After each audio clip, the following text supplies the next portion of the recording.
Bienvenue dans le podcast Ayurveda par Nat et Lorraine. Notre objectif, c'est de partager avec vous, d'accueillir des personnes inspirantes pour aborder des sujets liés à la santé et au bien-être. Je m'appelle Nathalie, je suis praticienne en Ayurveda, j'accompagne des femmes spirituelles qui veulent prendre soin de leur corps, de leur cœur, de leur mental et du monde qui les entoure. Et je suis Lorraine, praticienne en Ayurveda, spécialisée en périnatalité. J'accompagne les femmes dans toutes les étapes de leur vie et de leur cycle. Vous pouvez retrouver nos épisodes sur notre site internet www.podcast-ayurveda.com ou sur votre plateforme d'écoute de podcast préférée. Si vous avez envie de nous soutenir, laissez-nous un commentaire ou même 5 étoiles sur Apple Podcast. Aujourd'hui, nous recevons Karine Lesage, praticienne en Ayurveda dans les Landes. Nous allons plus particulièrement parler du massage Abhyanga et de ses bienfaits, mais nous aborderons aussi la relation au toucher, la relation à soi, pour mieux comprendre ce qu'est le massage ayurvédique. Bonne écoute! Bonjour Karine, bienvenue dans le podcast. Bonjour Karine. Bonjour à toutes les deux. Merci. Je suis tellement contente de te recevoir pour expliquer un petit peu aux auditeurs qui est Karine et plutôt ma relation avec Karine. En fait, quand peut-être que certains d'entre vous m'ont déjà entendu parler de mon parcours et quand je dis que j'ai découvert l'Ayurveda, que je suis allée consulter une praticienne en Ayurveda et que c'est ça qui m'a décidée à me former, eh ben, cette praticienne-là, c'est Karine. Bon, si j'ai pu servir. Donc, je suis vraiment très, très contente de te recevoir aujourd'hui. Donc, Karine, toi, tu es praticienne donc, en Ayurveda. Tu as fondé l'espace Nilaya Veda qui se trouve près de Dax. Et donc, tu t'es mise à l'Ayurveda après bien des années de vie active plutôt dans le commerce international et dans le tourisme. Alors avant qu'on aborde le sujet d'aujourd'hui, est-ce que tu peux nous raconter un petit peu ton parcours et qu'est-ce qui t'a amené à l'Ayurveda ? Belle question. J'en sais rien. Est-ce que c'est pas l'Ayurveda qui est venu à moi ? Ça, c'est plutôt ça, je dirais, parce que rien ne m'y prédisposait, quoi que ce soit. Et grande voyageuse, j'ai fini par atterrir en Inde à un moment donné et j'ai découvert l'esprit indien, l'ambiance indienne, et puis ça c'était en 2007, donc ça date un petit peu. Donc je suis allée 2007 et après je suis allée en 2009 enfin faire mon Panchakarma. Donc que beaucoup d'entre vous connaissent, je suppose. Alors que je n'étais pas malade, j'avais rien du tout, j'avais aucun déséquilibre a priori comme ça. Voilà, j'étais en pleine forme. Mais ça a ouvert d'autres portes. Donc voilà. Et puis j'ai surtout vu aussi d'autres personnes qui avaient des super pathologies ou des sacrés déséquilibres en ressortir métamorphosés. Donc j'ai dit est-ce qu'on a ça en France ? Je reviens en France, j'ai non, il n'y a pas. Je dis j'y vais. Je file en Inde, je me forme, je trouve une formation longue durée. Parce que je voulais pas longue durée. J'ai pas fait non plus le BAMS, je suis pas Vaidya, les 6 années d'études de médecin ayurvédique. Donc j'ai commencé quand même par 6 mois dans une clinique ayurvédique dans le Karnataka. Puis après, j'ai continué tous les ans, selon les régions, selon le temps que j'avais, voilà. Et les dernières grosses études, on va dire ayurvédiques, c'était en hôpital universitaire du Gujarat, un super hôpital. Donc, et beaucoup d'étrangers aussi sont formés là-bas en médecine, le BAMS, donc Bachelor of médecine, voilà. Ayurvedic Medicine and Surgery. Voilà, je ne savais plus le BAMS. Les médecins ayurvédiques, oui. Voilà, les médecins ayurvédiques et puis des PhD aussi, donc des doctorants et des doctorats que j'ai eu comme médecin formateur. Donc c'était super génial. Voilà. Ouais. Mais ça, voilà. T'as un parcours en Inde, du coup, qui est assez important et c'est justement pour ça qu'on t'a choisi pour parler du sujet des soins corporels ayurvédiques parce que, justement, t'as cette approche-là où comme tu as beaucoup voyagé en Inde, beaucoup vu des cliniques ayurvédiques, tu as justement pas seulement l'approche occidentale du soin corporel ou du massage, mais aussi vraiment l'approche indienne, et c'est ça qui était important pour nous dans cet épisode-là. Et je dirais surtout indienne, parce que l'approche presque occidentale, bah je sais pas. J'avoue que voilà, toutes les personnes qui m'approchent en fait, ils me disent que quand ils sont allés déjà en Inde, ils disent je suis en Inde chez toi. Bon bah voilà. Okay. Moi sinon je connais pas. J'avoue. Tu vas nous faire voyager alors. On verra. Du coup, on va commencer cet épisode en parlant d'un massage qui est peut-être le massage ayurvédique le plus connu, en tout cas le nom est peut-être le plus connu aujourd'hui en France, c'est le massage Abhyanga. Est-ce que tu peux nous expliquer, expliquer à nos auditeurs surtout, en quoi consiste ce massage ? Alors, par quoi commencer ? C'est tellement vaste. Déjà, il y a le mot qu'il faut vraiment mettre dans l'Abhyanga, c'est un sneha. Et sneha, c'est en sanskrit, c'est de l'huile, de ointment en anglais, en français. Oléation. Oléation, voilà, merci. Et surtout le mot amour. Donc quand on fait un Abhyanga, on fait un sneha et on donne et on se donne de l'amour. Primordial. S'il n'y a pas ça, voilà, c'est quand on se le fait à soi, hein, surtout. Quand on le fait à l'autre, bah, c'est l'approche médicale, du moins telle que je l'ai apprise en Inde. C'est vrai qu'en France, on peut pas dire que c'est médical. Thérapeutique, on va dire en France. Ouais, thérapeutique, même, voilà, c'est une autre approche, mais qui est tout à fait ok. Donc en Inde, c'est vraiment l'idée d'imposer les mains avec de l'huile. Là, c'est vraiment l'huile qui est importante et le choix de l'huile est important. La technique de massage, certes, mais surtout le choix de l'huile. C'est selon les pathologies que chacun a, pourquoi ils viennent. Et qu'on fasse pas d'erreur, justement, de mettre, je sais pas, allez, un exemple typique que moi-même je me suis faite comme erreur. Alors c'est j'étais en Inde à Auroville il y a 3 ou 4 ans. Ouais, c'est ça. En plein hiver. Mais là-bas, il fait 35 degrés. Je me suis huilée, huile de coco. Donc, tranquille, il fait 35 degrés, je suis un peu pita de nature, je sais, ok. 3 mois à me masser à l'huile de coco tous les jours, en plein hiver là-bas, je suis revenue en France, j'étais lourde. J'étais un peu, mes pores avaient été bouchés par de l'huile de coco qui n'était pas adaptée à la saison, même là-bas. Voilà. Oui. Parce que ce qu'il faut bien expliquer, c'est que ici en France, lorsque l'on recommande un massage Abhyanga pour des personnes qui sont utilisateurs de l'Ayurveda, qui se font leur propre massage eux-mêmes, eh bien souvent on va recommander soit l'huile de sésame, soit l'huile de coco pour un peu adapter à la constitution et entre guillemets faire simple. Mais il existe des tas d'huiles en fonction du dosha, en fonction de la pathologie, en fonction de la saison, et le plus souvent sont utilisées des huiles médicinales, hein, avec des préparations d'herbes qui sont à la base le plus souvent d'huile de sésame ou d'huile de coco, mais le choix de l'huile va être très très important. Est-ce que tu peux parler un petit peu de ce choix d'huile et comment est fait le choix ? C'est encore vaste. C'est une anamnèse qu'on fait avec chacune des personnes qui vient te rejoindre. Moi, j'ai souvent aussi ici, je suis dans les Landes, donc j'ai souvent des gens qui ont plutôt des genres de rhumatisme. On est dans une zone CAFA, donc c'est vrai qu'on a beaucoup de déséquilibres rhumatismaux. Après, il y a des fois où je dis non à un massage Abhyanga parce que c'est pas juste non plus que la personne vienne pour cela. Le choix de l'huile, oui, il y a Vata Pitta Kapha, mais voilà, est-ce qu'elle a un problème au niveau des épaules, est-ce qu'elle a un problème au niveau des hanches, est-ce qu'elle a un problème au niveau du dos, est-ce que voilà, toutes les et moi j'ai un choix d'huile qui, je sais pas, Et encore, je n'ai pas toutes les huiles ayurvédiques indiennes. Je sais.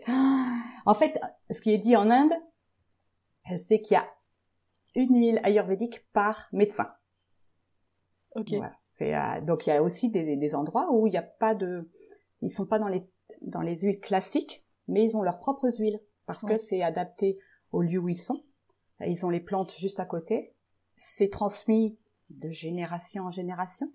Donc voilà. Du coup, toi, sinon il y a les grands classiques. Comment ça se passe en fait? On vient te voir et tu poses quelques questions un peu sur la personne, pourquoi elle est là, est-ce qu'elle a des douleurs quelque part, et ensuite par rapport à ça, tu vas personnaliser finalement l'Abhyanga et l'adapter à la surtout l'huile. Voilà, surtout l'huile. Mon choix d'huile va être important. Je peux mélanger 2 ou 3 huiles si nécessaire. Voilà, si je vois qu'il y a ça, tiens, là, je vais plutôt rajouter et puis souvent aussi dans nos régions, l'huile de ricin, elle est superbe en externe.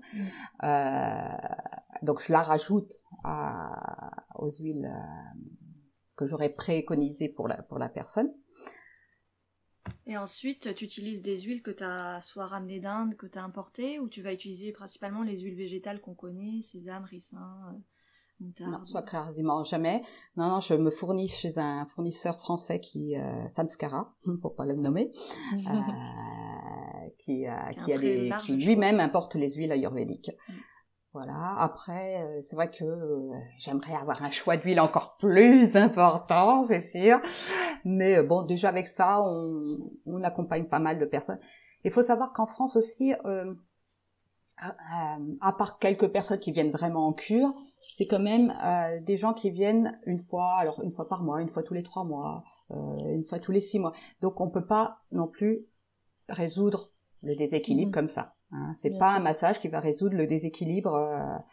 Un massage en Inde, il est sur 7 jours, 14 jours, parfois 21 jours, ça dépend de ce qu'on fait. En fait, c'est considéré comme un purvakarma, c'est-à-dire une action que l'on fait en vue de faire une autre action. Soit un vomitif, soit une purge, soit des lavements, soit voilà. Donc on oléifie, donc on donne beaucoup d'amour, on oléifie vraiment le corps pour récupérer les toxines et les envoyer vers le système digestif au moment soit de la purge, soit du basti, soit tout ça. Voilà, c'est vraiment l'objectif en Inde de ça. Donc vraiment les huiles, elles sont encore plus importantes en Inde que chez nous. Voilà. Oui, bien sûr. Ouais. Il y a quelque chose que je remarque souvent quand je fais des massages, des soins corporels, les gens me disent « Oh, mais tes huiles, mais qu'est-ce que ça sent bon !» Parce qu'il y a toutes ces herbes, toutes ces préparations qui font qu'il y a des odeurs. Et l'odeur, je trouve, est très importante parce qu'elle vient apporter une information aussi olfactive sur le soin. Je trouve que l'odeur est vraiment très, très importante. Alors, je suis d'accord avec toi. L'odeur, super. Mais des fois, j'ai des huiles qui... Oui, des fois, c'est pas très... faut préciser parce que des fois, les personnes, elles fait... Exactement. Oui, il faut prévenir les gens parce que souvent, ils s'attendent à des produits comme on peut avoir quand on va faire un massage chez une esthéticienne ou autre où ça sent bon. Ouais. Bah là, c'est vrai que quand c'est à base d'huile de moutarde, certaines ça huiles peut sont piquer. pas très bien. Les couleurs aussi parfois sont assez quand on voit des huiles oranges ou vertes, voilà, c'est les gens faut prévenir les gens. Ouais. Là, faut les prévenir quand ils viennent avec des vêtements qui ne craignent pas l'huile parce que quand ils ressortent, ils sont badigeonnés. Et comme tu dis, il y a des huiles genre la pinda ou autres qui rougissent et on sort. Ouais. C'est la serviette, il faut la garder. Alors moi j'ai beaucoup de personnes maintenant qui la gardent d'une fois sur l'autre parce que voilà, elle est que pour l'Ayurveda. Elle est que pour l'Ayurveda, c'est clair, c'est pas la même serviette. Alors celle-ci on l'utilise pas pour après un shampoing. Voilà, exactement. Ouais. Alors, on a beaucoup parlé des massages tels qu'ils sont de l'Inde, de comment c'est pratiqué en Inde. Aujourd'hui en France, quelles sont les valeurs que tu souhaites véhiculer à travers le massage? Qu'est-ce que tu donnes à travers ton massage? Pourquoi tu fais des soins corporels? Quelles sont vraiment les valeurs que tu veux véhiculer avec ça? Moi, je véhicule rien. c'est l'énergie qui fait le job. Moi, Ouais. voilà, je fais les techniques, j'envoie l'huile, du moins, j'envoie l'énergie. Non, elle circule, donc ça c'est, voilà, selon les 7 positions. Ça c'est important aussi de préciser qu'il faut vraiment faire les 7 positions dans le massage Abhyanga, comme dans beaucoup de massages, hein, faut faire les 7 positions pour que le corps soit complètement enduit. Peut-être que tu peux expliquer ça parce que c'est vrai que dans les massages entre guillemets bien-être, on n'a pas l'habitude de faire ça. Mais dans le massage ayurvédique, on applique très souvent les 7 postures. Est-ce que tu peux dire les 7, comment ça se passe en fait, comment ça s'enchaîne ces 7 postures et l'intérêt de faire ça? Alors, les 7 postures, c'est assis. Je fais asseoir donc les personnes. Petite méditation quand même pour qu'elles s'intègrent. Et on a on se met du Rasnadi, Churna sur les articulations, pour refroidir déjà, et pour surtout se centrer. Donc c'est la personne qui reçoit le massage. Ça c'est hyper important qu'elle soit en conscience de réception du massage. Donc après, le massage de la tête, du cuir chevelu surtout. Après, on va sur la table, sur le dos. Voilà, donc je masse après sur le ventre, sur tout le corps. Je ne masse pas partie par partie, parce que c'est pas comme ça que je l'ai appris. Je le masse en global. Alors, l'idéal, offrez-vous un jour un soin à 4 mains, c'est top. 4 mains, bah oui. Super. C'est trop top. Là, on est perdu, on sait plus où on est. Donc, moi, j'essaie de reproduire ça avec mes 2 petites mimines. Donc, il y a des valses entre les jambes, les pieds, jambe gauche, jambe droite. Bien que aussi, je fasse partie par partie, mais aussi je balance pour que on se perde dans les sensations et autres. On va aussi dans le sens du comme quoi c'est de l'amour, hein, aussi. On va dans le sens du poil. Exactement. On va vraiment du cœur vers les extrémités. Alors, je sais pas si, voilà, moi je le fais le geste en même temps parce que on le verra pas à l'émission, mais bon. Donc, on envoie vraiment pour nourrir toutes les cellules jusqu'au bout des doigts, jusqu'au bout des pieds, jusqu'au bout de la cellule. Et on reste suffisamment longtemps aussi sur le massage parce qu'il est dit, alors je sais plus combien c'est, parce que tout est calculé en kala. Je crois que c'est je crois que c'est 900 matrakala à vérifier. Et ça correspond à peu près à 4 minutes et quelque chose. Donc c'est très pétri, hein, l'Ayurveda. Pour que l'huile pénètre et traverse la membrane cellulaire. Oui. Donc certains connaissent les datous, voilà. Donc de descendre chacun on va pas jusqu'au chukra, donc le système reproductif, du moins. Les textes ne disent pas. On va jusqu'à l'os et la moelle épinière. Et là, pour rentrer, qui sont les différents tissus du corps. Voilà. Et donc à chaque fois, l'huile, elle doit pénétrer au cœur même de cette cellule-là. Voilà. Parce qu'en fait, la cellule, elle est entourée d'une membrane qui accepte le lipide. Donc c'est pour ça qu'on utilise l'huile pour transporter les plantes dans la cellule. Et c'est ça qui va que c'est une huile qui est thérapeutique. Voilà. Je reviens à mes moutons. Aux postures, du coup. Donc, on avait 2 postures là, assises et ensuite couché sur le dos. Après, on bascule sur le côté gauche. Voilà. Et donc là, on masse sur le côté, on masse les épaules, bien les faire circuler les articulations et tout. Après, on passe sur le ventre. Pareil, même technique. Et on va sur le côté droit. Voilà. Alors souvent, selon les personnes, je fais pas tout à fait ça. Je fais gauche et droite pour avoir la possibilité de terminer vraiment par les pieds tranquillou sur le ventre. Ça dépend des personnes. Voilà, c'est ce qui est en mesure d'être reçu par la personne. parce que j'aime bien terminer, semi-terminer, terminer le bas du corps par les pieds pour drainer l'énergie vers les pieds. Et là, une fois que la personne elle est sur le côté droit, je la rallonge sur le dos et je fais le massage du visage. Voilà. Et là, capoute. Plus personne. Et là, il n'y a plus personne. Et là, il n'y a plus personne. Au début, jusqu'à ce qu'il y ait le dos, tout ça, parce que c'est quand même, faut vraiment dire aux gens que c'est pas un massage forcément super doux. Ouais, c'est en fait, il y a pas de massage doux. Les massages doux sont réservés aux bébés, aux enfants bas âge, ou aux personnes très âgées et très affaiblies. Le reste, faut y aller. Faut faire pénétrer, on y va, on malaxe. Voilà, donc j'ai pas forcément, on s'endort pas forcément sur la table. Surtout que moi j'ai une vraie table ayurvédique. C'est une table en bois. T'as une table en bois, bah oui. Voilà, une vraie table en bois où elle aussi, elle donne bien son énergie. Ouais. Mais voilà, c'est pas, elle est très douce. C'est une maman pour la plupart des gens. Mais c'est pas du moelleux avec des grosses serviettes. Hein. Voilà, grosso modo, les 7... Et puis assis après, assis pour reprendre nos esprits. Ouais. Voilà. Et du coup, quels sont les bienfaits de venir se faire malaxer et maltraiter quelquefois parce qu'il y a quelques zones, quand ça fait mal, on y reste. Faut y aller.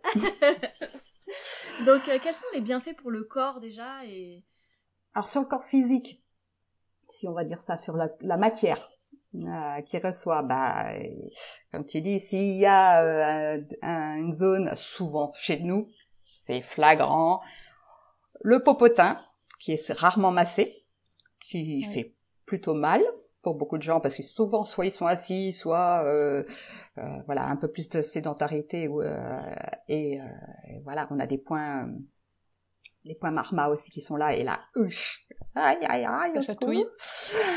Voilà, et les omoplates, l'arrière des omoplates, toutes les épaules et autres, là, c'est vraiment... Après, ça dépend des endroits de chacun. Les cuisses peuvent être hyper douloureuses. Le ventre peut être hyper douloureux. Donc oui, faut y aller. L'objectif étant de détendre la zone et vraiment d'enlever le si on peut rappeler ça comme si c'était sanguin, on va dire, genre le caillot. Hop, on envoie. Ça. Voilà, là, on y va, on débloque la situation, débloque pour que l'énergie puisse circuler normalement, en fait. Voilà. Mais quand il faut, voilà, je reconnais que c'est pas agréable. Il y a des endroits, voilà. Et puis après, oui, les résultats, c'est que souvent j'ai les personnes qui me disent, alors, parce que moi je conseille, quand c'est possible, le matin. Comme ça, elle bénéficie encore du soin l'après-midi, parce que ça continue de travailler. On est d'accord que c'est pas que pendant le soin que ça avance. Et il y a des personnes qui m'ont dit, oh là là, ton massage, il m'a cassé. J'ai dormi 4 heures l'après-midi. Ouais. Donc voilà, c'est qu'il fallait vraiment assimiler toutes les choses qu'ils ont reçues. Hein. Et puis quand ça débloque, aïe, voilà. Puis, oui, soit c'est une rémission des douleurs, soit c'est un bien-être waouh, soit c'est j'ai la patate, mais ça dépend. Franchement, ça dépend de chacun de ce qui. En tout cas, ça refait circuler l'énergie dans le corps, donc on le ressent après. Comme tu dis, on a la patate, on se sent plein de vitalité et surtout très léger. Ouais. Voilà. Et ça peut. En fait, tu peux recevoir cette information-là, d'être léger et tout ça, peut-être parfois 3 ou 4 jours après, ou plus. Mais dans les premiers jours, c'est... Oui. Aïe, qu'est-ce qu'elle m'a fait? Oh là, je suis capoute, nanana. Mais bon, voilà, c'est une habitude. Quand après, on voit les effets que ça fait, et que... mais là, je suis déliée, j'ai plus mal au coude, j'ai plus mal aux épaules et tout. Sympa. Voilà. Exactement. Voilà. Donc on libère. Et en même temps, tu libères là-haut parce que t'as plus de douleur, donc tu y penses plus et voilà. Et si, un gros effet aussi du massage Abhyanga, qu'on retrouve dans d'autres massages, mais surtout sur celui-là, c'est d'augmenter le système immunitaire. Pour plusieurs raisons. Un, parce qu'on n'a pas de douleur, donc on contracte pas. Ça, c'est son nom à parler. Mais surtout, on fait ralentir le rythme cardiaque. Mm-hmm. Donc, qui dit le rythme cardiaque ralenti, dit que on respire mieux, et donc notre système immunitaire, il va se renforcer. Voilà. Donc, en cette période un peu particulière, massez-vous. C'est un point important. Justement, tu dis massez-vous. Alors, on a beaucoup parlé du massage fait par une praticienne en Ayurveda, mais est-ce que tu peux parler aussi de l'automassage? Comment est-ce qu'on le pratique? Est-ce que les bienfaits sont similaires? Non. En te posant la question, je sais que non, mais justement. Mais quand non, même. Parce que moi-même, quand je me le fais, je me dis, là, j'ai besoin d'un vrai bon massage de quelqu'un qui me le fasse, voilà. Bien sûr, c'est pas la même chose, mais c'est important quand même de se masser soi-même. Ah, c'est hyper important. Moi, je préfère les gens qui se massent, au moins une fois par semaine et qui viennent me voir une fois tous les 3 mois, que quelqu'un qui viendrait me voir une fois par mois sans se masser du tout pendant le mois, hein, ça c'est sûr. Parce que le corps, il a besoin, parce que c'est aussi, comme je disais tout au début, hein, c'est un amour qu'on se donne à soi. Donc, prenez ce temps. Prenez ce temps à vous masser. Donc, l'idéal, c'est que vous ayez vu quelqu'un avant et qui vous recommande les huiles qui soient plus pour soi. Et selon la saison aussi, parce qu'on n'utilise pas les mêmes huiles, comme je disais tout à l'heure. Sur le corps, même si on a une constitution comme ça, mais en plein hiver, on fait pas la même chose qu'en plein été. Ça, c'est juste pas possible. Alors, soit on le fait le matin, et on a un petit peu d'huile, avant de partir au travail, on n'a pas forcément le temps. Chacun fait comme il peut. S'il a le temps, il le fait le matin, comme s'il le garde un petit peu pendant 1 heure ou 2 ou 3. Et puis après, il va se doucher. Soit il le fait le soir, en rentrant du travail, après une bonne douche. Là, pour le coup, c'est important que la douche soit faite avant le massage, pour libérer tout, libérer l'énergie. Après, il se masse. Et après, 1 heure ou 2 après, il de nouveau, surtout en hiver, je parle là, parce qu'on est en hiver, se sort doucher après. On garde pas l'huile trop longtemps, parce que là, on va construire encore les canaux. Donc, voilà, c'est pas juste de... Alors, l'idéal, c'est d'avoir un caisson. Un caisson de sudation, ça formidable. Mais tout le monde n'a pas ça à la maison. Chacun pourrait s'en avoir, voilà. Voilà. Il y en a des pliables, donc c'est possible de l'avoir chez soi. Oui, exactement. Parce que tout l'intérêt de la sudation, c'est pour ça qu'on dit massage, on garde un petit peu l'huile sur son corps et ensuite on va prendre sa douche au bout de, minimum 1 demi-heure, mais même si on peut un peu plus, c'est bien. Mais l'intérêt vraiment faut expliquer ça, l'intérêt de prendre sa douche ou de passer dans un caisson de sudation, c'est l'intérêt d'avoir de la vapeur, hein. Ça fait parfois de conséquences, voilà. C'est surtout que ça continue d'ouvrir les pores, vraiment, et de faire encore plus pénétrer l'huile au fin fond de la cellule, au fin fond. Donc, et puis d'enlever l'excès d'huile aussi, pour pas qu'il stocke, pour pas que ça stocke dans l'huile, en fait, c'est un transport, en fait. Donc, il transporte les plantes, mais une fois que la plante est transportée, ce qui n'est plus utile est renvoyé vers l'extérieur, donc à travers la sudation. Bon, je pense que, les gens qui ont envie là de se faire un petit massage, on y va. On passe sur un petit rituel massage. Et oui, c'est vrai que c'est bien, comme tu disais, de peut-être de consulter une praticienne avant pour être sûr des huiles qu'on peut utiliser, de la manière de faire son massage, etc. Ça, donc, voilà, l'idéal. Et surtout, peut-être lui demander également s'il y a des contre-indications, que ce soit dans un usage pour l'huile ou des contre-indications au massage Abhyanga. Est-ce que tu en vois, toi ? Alors, l'avantage, c'est qu'il n'y en a pas trop de contre-indications. Alors, oui, si on est un peu... si on est indisposé en tant que femme, voilà, on ne fait pas. Si on a une indigestion, où on se sent lourd, on se sent pâteau, voilà. Parce que si on a une indigestion, c'est qu'on n'est plus capable de digérer. Donc, on n'est plus capable de digérer l'huile, on n'est plus capable de digérer les plantes. C'est une digestion, de toute façon, qu'il faut faire pour que les plantes elles soient bien assimilées, faut qu'elles soient bien absorbées, bien digérées. Sinon, ça sert à rien. Voilà. Et surtout, on risque d'alourdir les gens. Les personnes vraiment en excès de kapha, c'est pas forcément utile, mais si quand même. Parce qu'en fait, elles peuvent le faire non pas, comme je disais tout à l'heure, du cœur vers le bout des doigts, mais l'inverse. C'est on remonte et on frotte et on tape et voilà. Donc ça c'est pour le type kapha. Voilà, c'est ça les grosses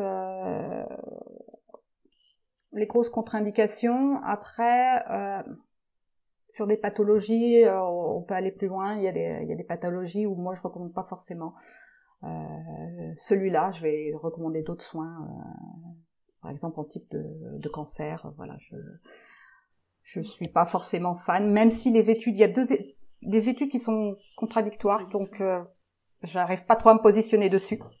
Donc par précaution, on évite. Par précaution, je propose d'autres soins quand c'est en cancer. Voilà, massez-vous. Voilà, chacun. Et puis prenez un bain si vous pouvez. Prenez surtout une douche, une sédation avec. Et donnez-vous de l'amour. Et beaucoup d'amour.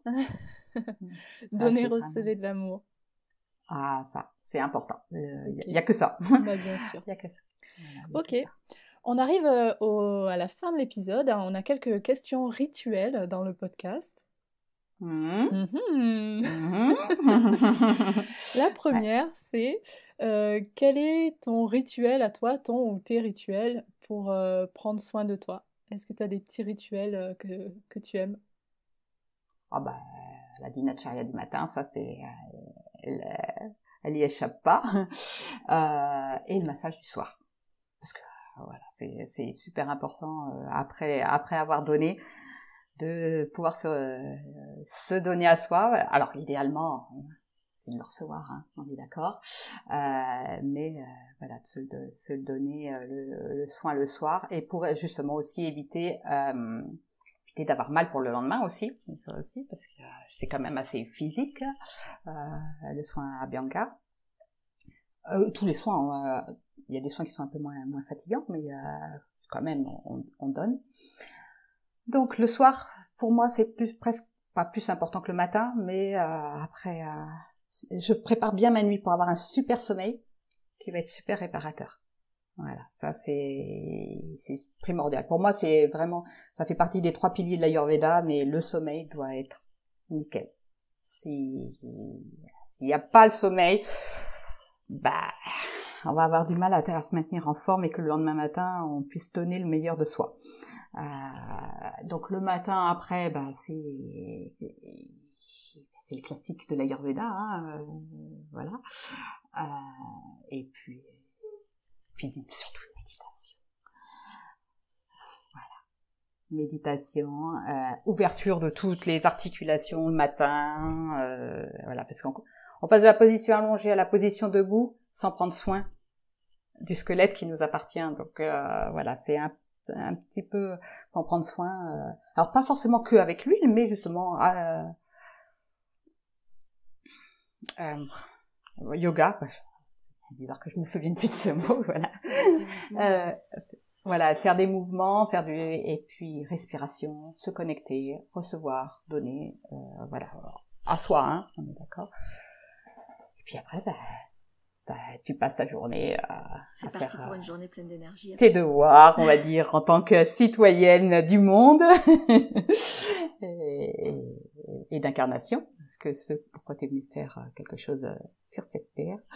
Et voilà, si j'ai pu... Une belle journée au programme après. Ah ouais, voilà. Et puis après le soir, on reprend soin de soi pour notre deuxième vie, hein, qui est la vie du sommeil. Elle est importante, hein, c'est notre deuxième vie, donc voilà, c'est super important. Donc, voilà. Est-ce que tu peux nous dire un petit peu quels sont tes projets pour l'année qui arrive, pour la fin d'année peut-être, mais elle est très bientôt. Et l'année qui arrive, 2021, est-ce que tu as un voyage de prévu, des projets en tête? Enfin, si la situation mondiale nous le permet. Voilà. Normalement, à cette époque, j'ai déjà mon billet d'avion. Ouais. Voilà. Je suis déjà partie, ou voilà, pour 2-3 mois. Là, comme quoi, il y a toujours des nouvelles expériences qui arrivent. Donc, on verra bien. Là, j'avoue que je ne sais pas. J'attends avec impatience. Ah oui, voilà. J'attends avec impatience, parce que j'ai profité du confinement aussi pour faire... J'avais des stages qui étaient en tête dans ma tête, et je les ai un peu cadrés. Donc, j'ai hâte de pouvoir... Moi, j'aime le présentiel. Donc, j'avoue que... comme ça, voilà, j'apprends à découvrir le Zoom et compagnie. Mais j'adore le présentiel, donc j'attends avec impatience de pouvoir faire ou des mini-formations comme j'avais déjà fait, ou d'autres stages qui me tiennent à cœur, là, qui ont besoin de sortir. Avec la base yoga du rire qui est super importante, parce que voilà, c'est par là aussi qu'il y a une ouverture du cœur. Formidable. Le yoga du rire ou d'autres techniques. Moi, c'est la mienne, et puis voilà. Super. Super important. Donc, le rire. Les projets, oui, vivre pleinement au jour le jour, et puis voilà, voir ce qui va pouvoir émerger. Ok. Notre dernière question s'appelle l'instant de gratitude. Qui aimerais-tu remercier, ou de manière plus globale, qu'est-ce que tu aimerais remercier?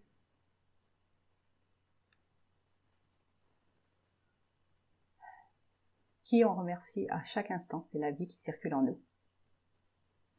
Elle est en chacun d'entre nous, en chacun d'entre vous, en chacune des cellules. La cellule est magique, la cellule de brin d'herbe que je vois devant moi. Voilà, c'est voilà, c'est la vie qui circule, et c'est même pas de mots pour dire. C'est trop bon. C'est trop bon au niveau du cœur. Voilà. Exactement. Bon, génial. Super. Écoute, merci beaucoup, Karine, pour tout ça. Moi, j'ai adoré passer ce moment avec toi. C'est génial. Où est-ce que les personnes peuvent te retrouver, nos auditeurs, s'ils ont envie de suivre ton actualité, peut-être de venir te voir aussi? Sur mon site, tout simplement. Je suis pas une grande fan des sites internet et compagnie, donc voilà, il est tout simple. C'est www.nilaya, Nilaya, le tiré du 6, Veda, veda.fr. Voilà.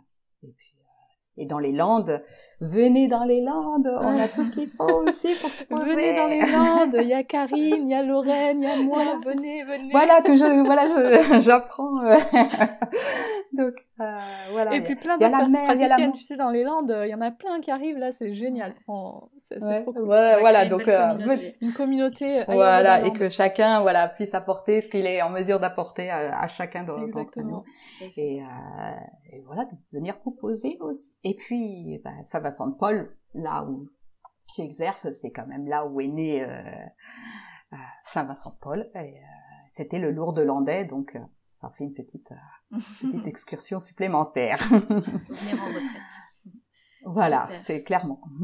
On mettra toutes les informations dans les notes de l'épisode. Et on te remercie vraiment pour tout ce partage que tu nous as offert aujourd'hui à travers ce podcast. Avec plaisir, si j'ai pu accompagner et donner l'envie à certaines personnes de découvrir encore plus ou de voir ce qu'il en est. Je pense qu'à la fin de cet épisode, on a envie de se faire masser, oui. Oui. Merci beaucoup, Karine. Merci, Karine. Avec plaisir, namasté. Et puis, prenez soin de vous et de ceux qui vous entourent. Merci pour votre écoute. Si comme nous, vous aimez cette idée de podcast sur l'Ayurveda, n'hésitez pas à nous encourager avec une note ou un commentaire sur votre plateforme d'écoute de podcast. Et bien sûr, en vous abonnant au podcast. Vous pouvez nous retrouver sur notre site internet www.podcast-ayurveda.com ou sur notre page Facebook Podcast Ayurveda par Nat et Lorraine. À très bientôt!